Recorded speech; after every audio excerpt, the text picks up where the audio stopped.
Hey y'all, and welcome back to my channel. My name is Kechelle. So today, the video I'm going to be showing you guys is a vlog. It's the second part of my romance vlog when I'm in my romance era. And I am going to be talking about 3 books in this video. And one that I read, and I read it so quick I didn't even talk about. So stay to the end, I'll tell y'all all about that book. But I had a wonderful time reading these romance books. If you have any suggestions for romance books that you think I should read, that you think I may enjoy, please leave them down in the comments. I want to get more into the romance.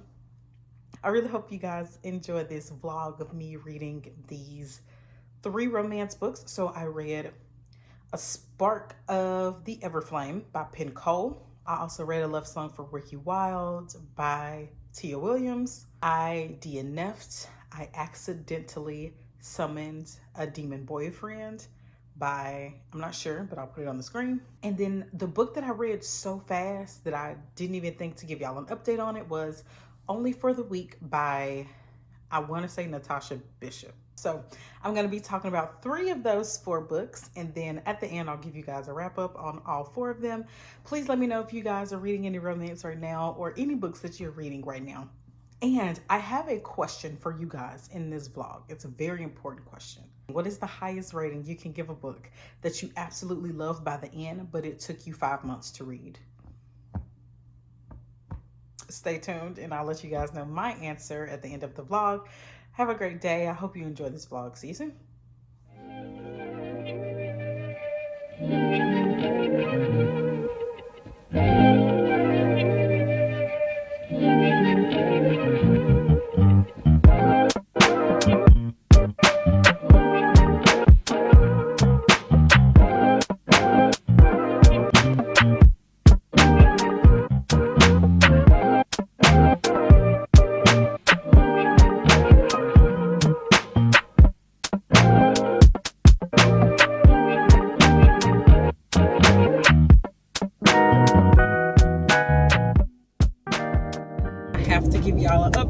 I have to give y'all an update. I was reading I Accidentally Summoned a Demon Boyfriend. And y'all, what I'm about to say, I know it's my fault. Okay, I know it's my fault, but don't get on me. It's about this girl who has gone on a first date with somebody she met online, and she feels that he bamboozled her. Like, she feels that he was kind of catfishing because he was probably like 20 pounds over weight, like over the size of what he was in pictures. So she felt a little bamboozled. So she's upset with this man because he sweat so much that he left a stain on her seat. She's upset and she decides that she wants to go out with her friends. She goes, they stand her up, she's pissed off again. So she has a drink at the bar by herself, and then she goes home and keeps drinking some wine, and she decides that she's going to use one of the spells in one of her fantasy books just to see if it works, because she's so lonely at this point.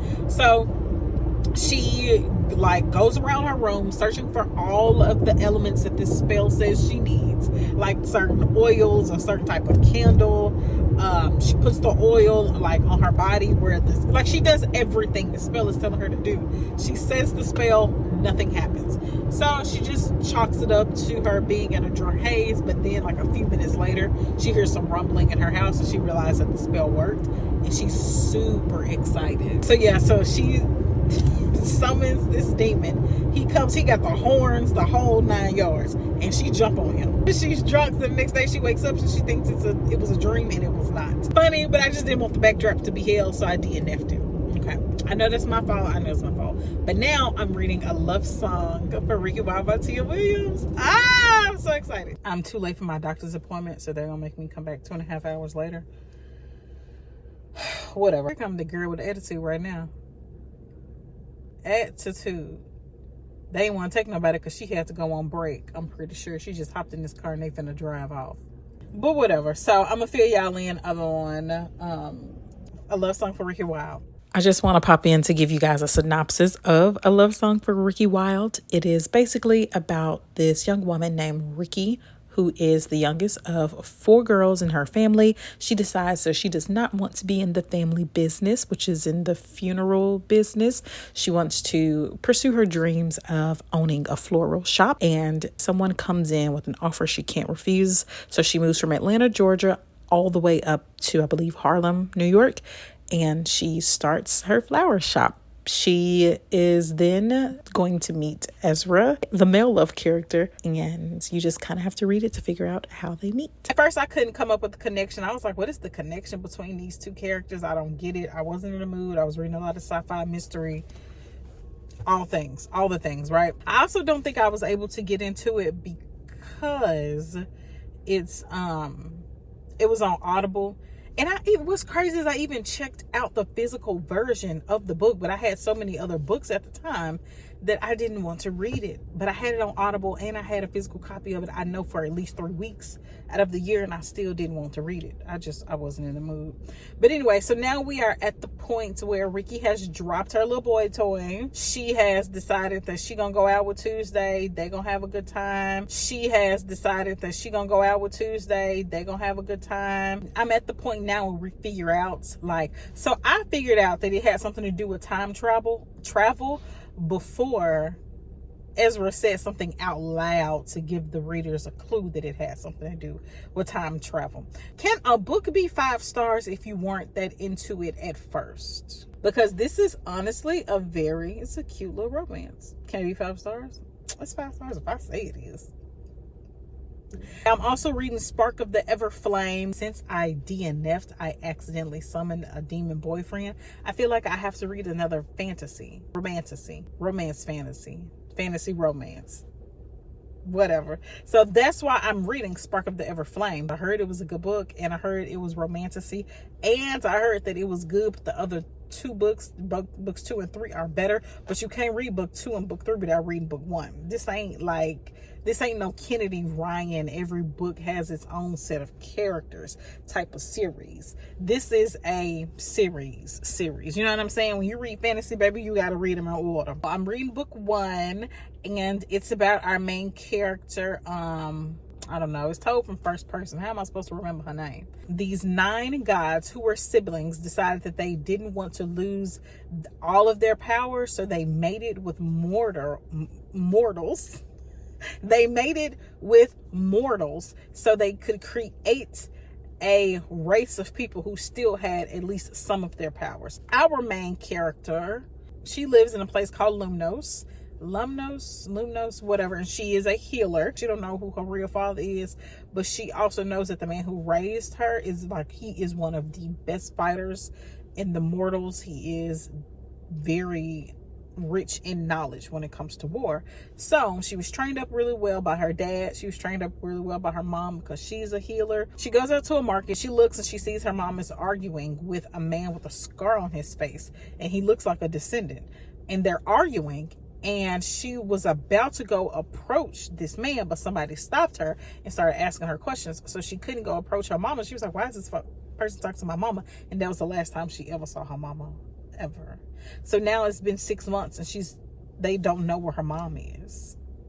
So they know her mom worked for the descendants in their castle, because there is a very large divide between the mortals and the descendants. Like, the descendants look down on the mortals, and the mortals don't like the descendants, obviously, for colonization and taking their resources and harvesting them and living in a lap of luxury while literally the mortals are dying. It started off with a banger, bang, we're here. And one thing I can appreciate about fantasy romance is that they are allowed to take it there with the dramatics. Okay, I love that this man can use his mind, wrap somebody up in some rope, and the rope explodes into needles and flames. That is so wild to me. I can't read it all day every day, but they're allowed to go there. The world building is not that hard to understand, and right now there is not much to the plot, except the main character's trying to figure out basically who she is, where her mom is, and they are also kind of starting a revolution. at this point, and they think that our main character, they know that she has connections with the descendant because of her mom. That's where I am. I'm reading 2 fabulous books, and the vlog is going to be over when I'm done with these 2 books. I'm gonna wrap it all up and tell y'all how I feel about them. Okay, see y'all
basically set up. I just have to, of course, pour in paint, which I don't do until I get there. Most of these are already filled pretty well, so I don't have to refill. The last thing I need to do is put the picture up here.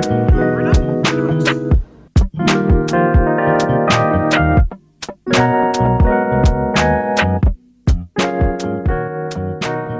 And then we got the disrespectful cat not wanting to mind his business. So yeah, that's what I'm dealing with outside, along with the rain. Okay, y'all, I am literally sitting outside in the rain, so I hope y'all can hear me. But I just popped in real quick to let y'all know that I only have like 1 chapter left of A Love Song for Ricky Wilde. And for some reason, y'all, I just cannot finish this book. It's taking me so long to finish. It's taking me so long to finish this book. Like, I'm just... I don't know where I stopped giving y'all updates. I need to go back and look at my clips. I'm not about to do that. Ricky and Ezra are like a thing, right? They're a thing now. And they have finally he's finally told her what the problem is and why they can't be together.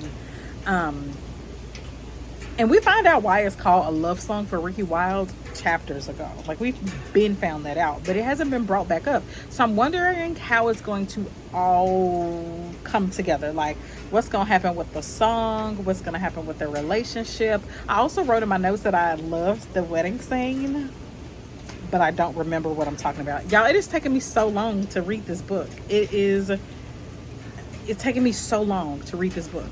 And it's not because it's not good. I'm just not in a romance mood. So I'm kind of upset at myself for making myself read romance when I know I don't want to. A Love Song for Ricky Wilde is still really cute. Her sister showed up. Oh my goodness. Her 3 older sisters showed up to her apartment because they found out she was having so much success with her flower shop, her flower business. And that whole scene when they had dinner. It was just funny because Ezra ended up cooking, and he cooked something with okra in it, and I love okra. Yeah, I love okra. I'm a Southern girl. I love okra. I'm talking about, y'all know Forrest Gump's friend, I think his name was Bubba, who loved the shrimp. And he kept talking about how much shrimp he liked and how he liked. That's how I am with okra.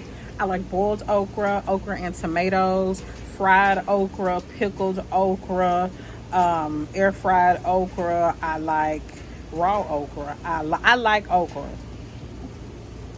Okay, so Ezra cooked them something with okra in it, and he was like, what kind of color folks don't like okra? Ain't y'all from the South? Tickled me pink. Anyway, So that's where I am with that. I literally only have one more chapter to go. I'm reading it on 0.17 and I still have like 46 minutes left to go on this book.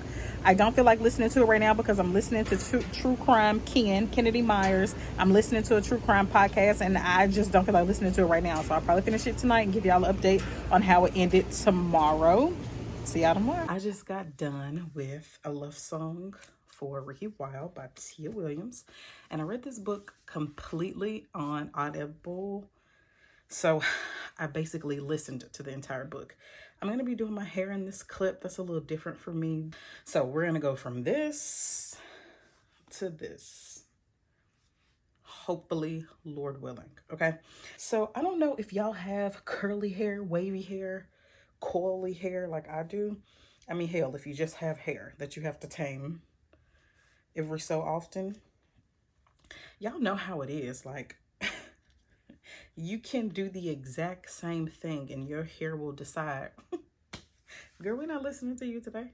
And that's what it is. Although I will say this is not how I usually do my hair. I usually do my hair while it's completely wet. I never let my hair dry until I'm ready for it to set in its style. But last night I was really tired and I had been outside for a couple hours and I had worked out and I just wasn't feeling it being doing my hair. I had sat in a bathtub. Like I was chilling yesterday. And then I decided to just put my hair in some like big Bantu knots and it dried on me.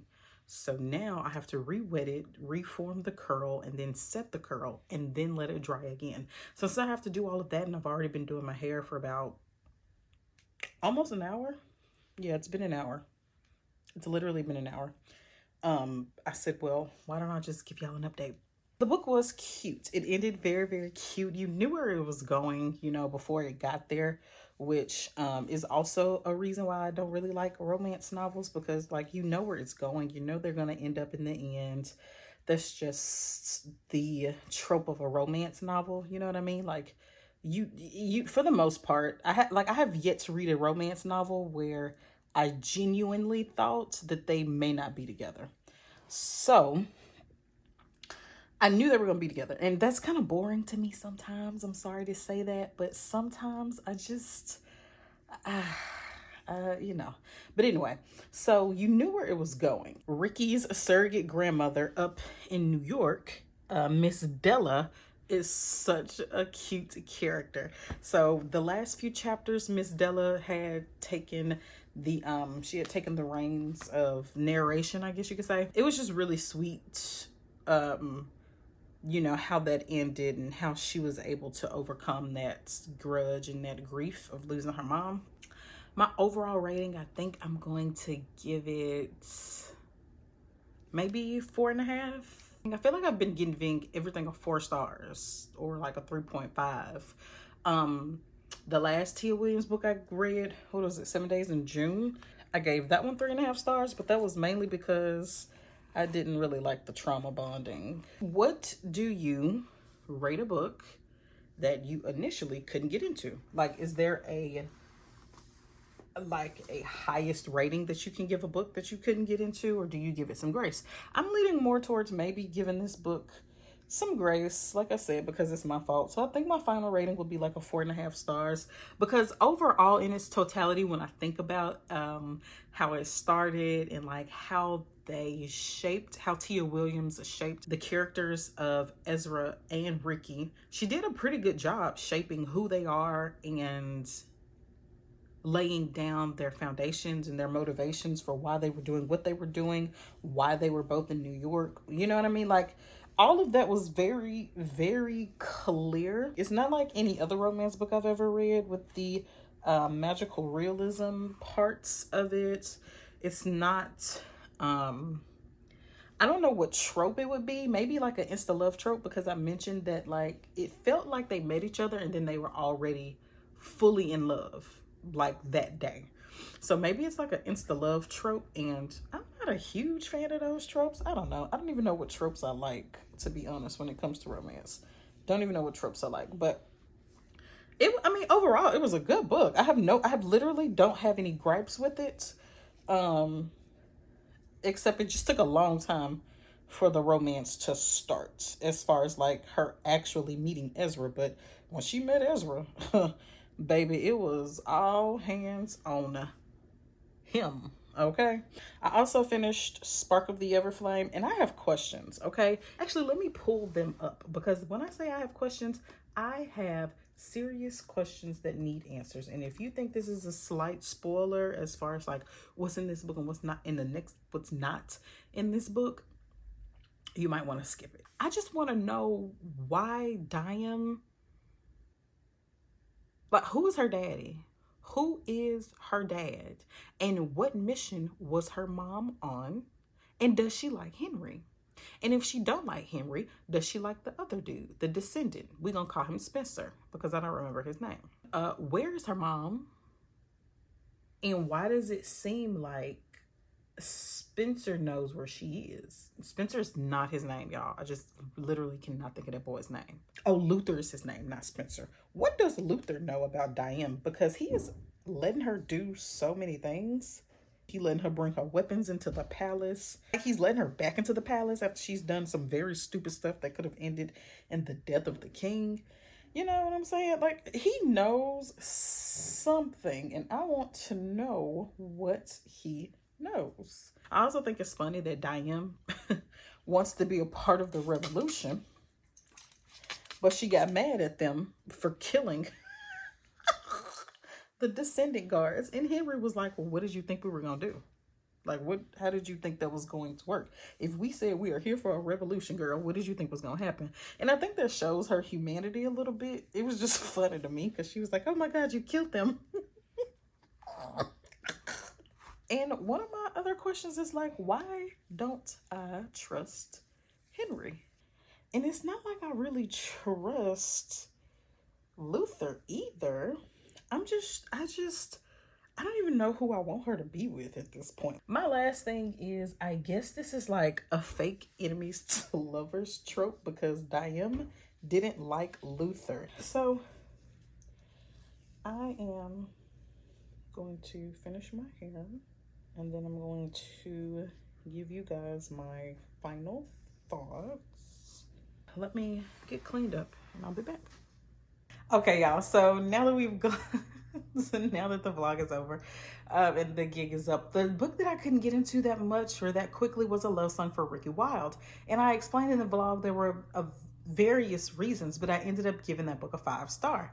It was 4.5, I rounded it up, but if I were in a romance mood, or if I had turned my brain on to the fact that it was going to be Ricky and Ezra, I don't know, but I gave it 5 stars because I do believe I was at fault for not falling in love with their book sooner. So I absolutely loved their love once they finally found each other. Now, it was an insta-love type trope that I don't usually enjoy, but it was still very cute. So I ended up giving it 5 stars, and hopefully I won't change my mind. But even if I do change my mind, whatever, who cares? I'm allowed to change my mind, right? I do recommend this book if you're looking for something cute, a little bit of magical realism with more along the character development than the actual romance. But once this book picked up, it picked up. And I wish I could show, if you guys go to my Goodreads, you can see my timeline of me trying to read this book. I picked it up in February, put it back down, picked it up again in April, put it back down, picked it up again in June, and it was a whole mess, but I gave it 5 stars. The next book I talked about was Spark of the Everflame by Penn Cole. I did give that book 3 stars, but the only reason I docked it a few stars is because I feel like since it's the first book, there wasn't a lot of resolution. And I mean, I guess I could make it a higher rating, but there wasn't a lot of resolution. There was just a lot of introductions, which were very strong introductions. It was very, the plot was strong with Diane trying to find her mom and staying in that situation of being a healer for the descendants for the sake of her brother, because that was the agreement that her mom had, so we think. And just the overall mystery that I still have questions about. So I gave that book a 3 stars. And also, since it's the first book, and it is also an enemies to lovers trope in a fantasy romance. So if you like that, I suggest you pick up Spark of the Everflame because it is very cute. And I didn't have any expectations for it, but I'm really glad that I picked it up. All 4 books are available on Kindle Unlimited. The book that I DNF was I Summoned Demon Boyfriend, not only because it's my fault that I picked it up in the first place. I mean, I have no qualms about it. It started off really good. It started off, baby, with a scene, okay? It started off really well, and if I ever have the chance to pick it back up again, I'd pick it back up again. It was a soft DNF. The last book I want to talk about is Only for the Week. Only for a Week is about our main character. Don't remember her name. I'm sorry. I'm not good to remember these names. And also, this has been like 6 weeks ago. So our main character, with 2 female main character, her sister is getting married to her ex-boyfriend.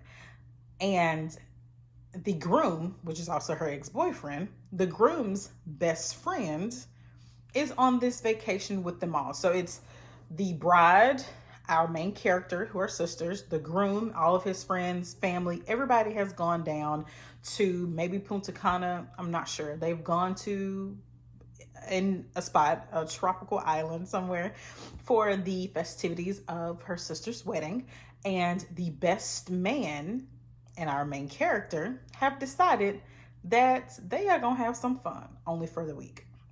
This is a typical romance. I ate it up. It is exactly what I wanted, and everything it lacked in predictability, you know, it made up for in spice. Like, this is the type of book, no offense, but this is the type of book you read when you know all the things. It's like, cue the scene with the mom who has unrealistic expectations and doesn't know the whole truth and needs to be told off.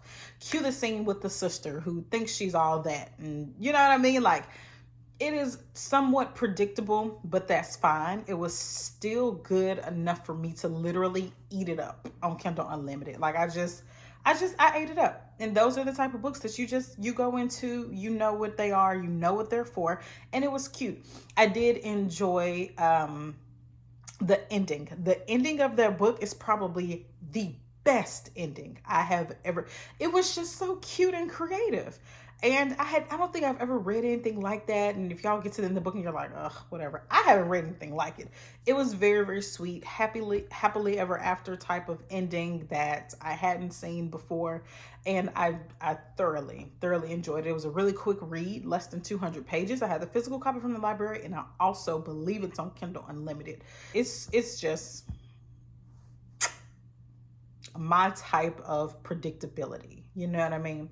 So those are the 4 books that I read in this vlog. Technically, it was only 2, which rounds out my romance vlog for the month of June.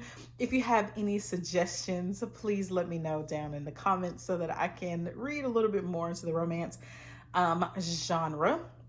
And if you made it to the end, please go ahead and leave a red heart emoji. I look forward to seeing you guys in the next vlog. Thank you so much for watching. Have a good day.